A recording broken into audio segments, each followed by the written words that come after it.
welcome to this evening's meeting of the Audit and Status Committee. We'll start with agenda item 1, which is the evacuation procedure. I don't intend to read it all out, but if anyone does need any assistance, please mention that. I'm not expecting the alarms to go off, are we? No. Or if they do, it's real. Apologies. Do we have any apologies? Yes. Oh, sorry. Councillor Brown, substitute as Councillor Nash. Oh, welcome. And we've also had apologies from Goriolis and Olet. For Mr. Snow. Okay, item 3 is the minutes of the previous meeting that we have there. Are we able to confirm that the minutes of the previous meeting are a correct record? That agreed? Yes, Thank agreed. you. Quick signature.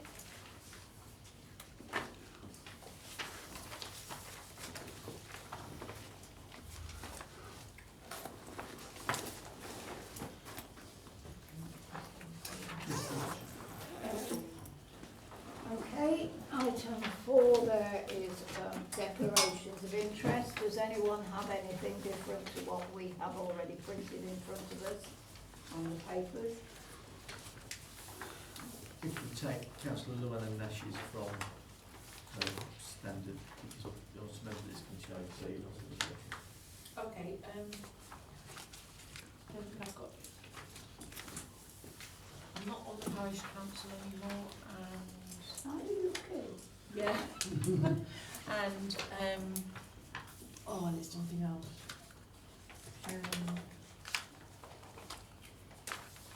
I've been put down as a president of something. I'm not.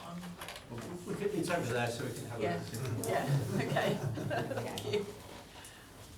Okay, moving then to item number 5, which is public consultation, and we haven't had any member of the public asked to come along and speak at the meeting. So item number 6 is the review of performance management framework and risk management policy on strategy on page 10 of your agenda. I know that Linda Downs is not very well and isn't able to be here, and I think, Craig, you have been fully briefed by Steve Gore about the paperwork. Thank you, Jay. I will take this. As Chair says, Linda's off sick, and unfortunately Steve has been having to do an airport run, so he's briefed me as to what this report is. There is not much to say. It's this report is meant to be reviewed every 2 years, and this is the 2-year review cycle. The only changes that have been incorporated are to include the DOF, delivering our future plan, to replace the corporate plan references. We've actually formalised in the document that we are going to review it every 2 years now. It wasn't in there previously, so we've incorporated that, unless there are any significant changes that we need to bring to attention earlier. And we've removed the reference of the community plan because that's now doesn't exist, it's incorporated in the DOC. The framework has got track changes, so you should be able to see what has actually been amended, which is just those 3 points.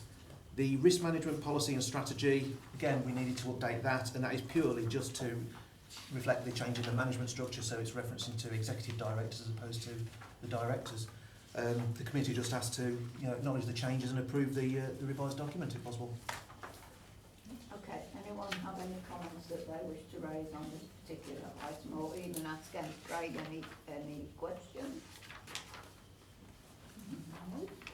Okay, we then move to the recommendation that the revised performance management framework and risk management policy and strategy documents are approved. Is that agreed? Agreed. Thank you.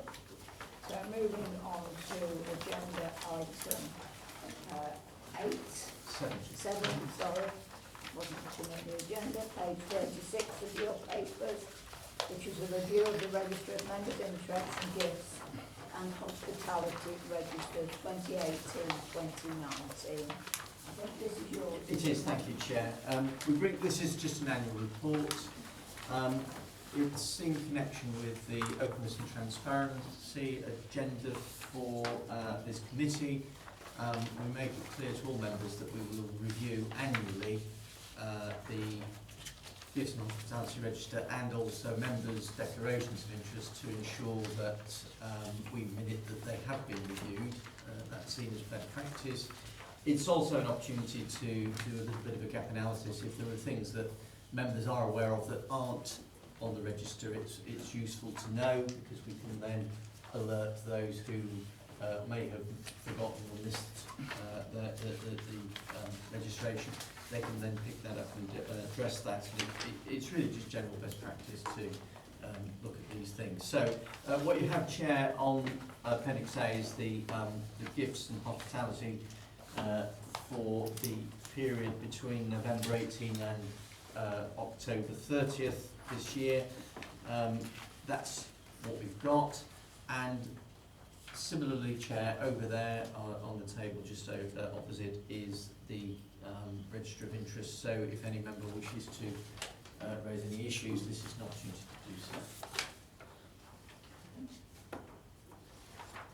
Anyone have any comments they wish to raise on this particular item? No? Oh, Just ask one thing, but what happens to things like the ambassador's gift? Do we keep it in the mayor's parlour or something, put it up on the wall, or we'll give it to the museum? It will depend, Chair, on the nature of the gift and the intention.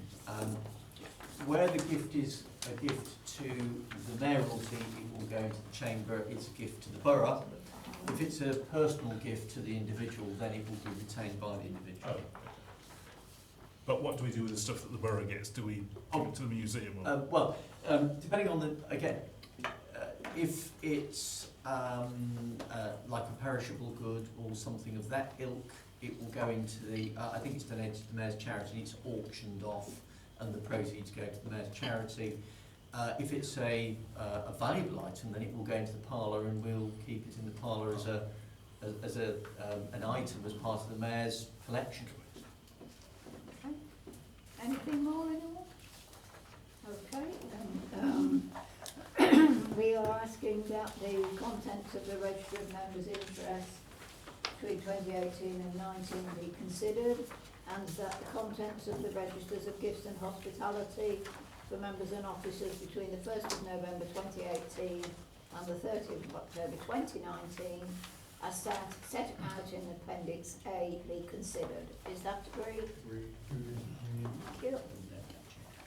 So moving on to agenda item 8, which is the Treasury Management Monitoring, which is on page 40 of your agenda. Craig. Thank you very much, Chair. Right, we'll keep this nice and brief. Firstly, an apology. The table on section 4.1, the borrowing rates that are referred to in there, the PWRB rates, are incorrect. I'll explain a bit more why, but all of those rates should be increased by 1%, and that's on the back of the central government policy decision to increase PWRB rates with immediate effect in early October by 1% across the board. Also, the date in 4.2 about a potential no-deal Brexit on the 31st of October hasn't materialised. What that will do, we are going to keep reviewing the interest rate forecasts with Link and see what happens, and obviously future reports will table in what those forecasts will be. Moving on to section 5.5, that just shows us our current portfolios at the end of September. You'll notice that there's a lot of investments there that are either 6 months or 1 year, and that is an internal strategic decision that we've taken. Our view is that interest rates will drop, and having discussed this with Link, our advisors, the recommendation was, where it's possible and in line with cash flow forecasts, to actually lock into some returns, some fixed returns while the going is good. So taking advantage of 6 month and 1 year money, obviously subject to, as I say, to cash flow forecast that we've got. So we're making sure we've got enough liquid cash to make sure we can pay our suppliers, benefits, salaries, etc., etc. That has stretched our portfolio out for a bit longer dated, but we've got some security that we're getting 1% plus returns in the short term, whereas if I'd invested it in a 3 month or instant access market, I'd be getting 0.5%, something like that. So that's to the benefit of the general fund and the housing revenue account. I've got no concerns with the structure of the portfolio at the moment, so I'm quite happy that we have taken that decision to stretch the maturities out. Moving over the page to section 510, that briefly explains that the HM Treasury decision, that was very early October. We came into the office to an email, no prior warning, that in the effect of that morning, PWL rates across the board were being increased by 1%. So that meant effectively 5-year money had been increased from like 1.3 to something like 2.3%. Long dated money, yeah, so it's made a big change to our future strategy. It doesn't change our existing debt portfolio because that is fixed at those rates. It will impact on borrowing going forward. So what we are doing at the moment in the team is actually looking at the impact on the general fund, because we've actually got some borrowing forecast in the capital programme. Similarly within the HRA, in the 30-year business plan, so we're going to be looking at the impact on that.